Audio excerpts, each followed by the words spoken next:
La première des choses que je voudrais dire, c'est que les entreprises performantes, les organisations dynamiques, ambitieuses et conquérantes accordent une importance primordiale et stratégique à la fonction RH. Loin de nous donc le fait de dire que la fonction RH n'est pas une fonction stratégique.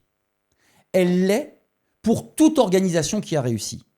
Nous sommes ici environnés d'un globe, d'un ouvrage consacré à Gengis Khan, pour partir à la conquête du monde, pour être dynamique et servir les intérêts de ces organisations.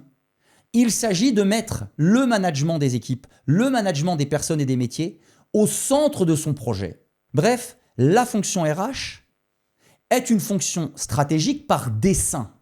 Mais aujourd'hui, par défaut, du fait du manque d'indicateurs de performance, du fait du manque de transparence sur les impacts de cette fonction sur l'organisation, elle est trop souvent laissée pour compte. Et donc, je te rejoins tout à fait. La fonction RH aujourd'hui n'est pas aussi stratégique qu'elle devrait l'être. Et l'enjeu de nos podcasts, l'enjeu de nos échanges, est justement de partager les meilleurs exemples, les best practices, comme on dit aujourd'hui en excellent français, puisque dans certaines organisations trop rares, la fonction RH joue un rôle clé.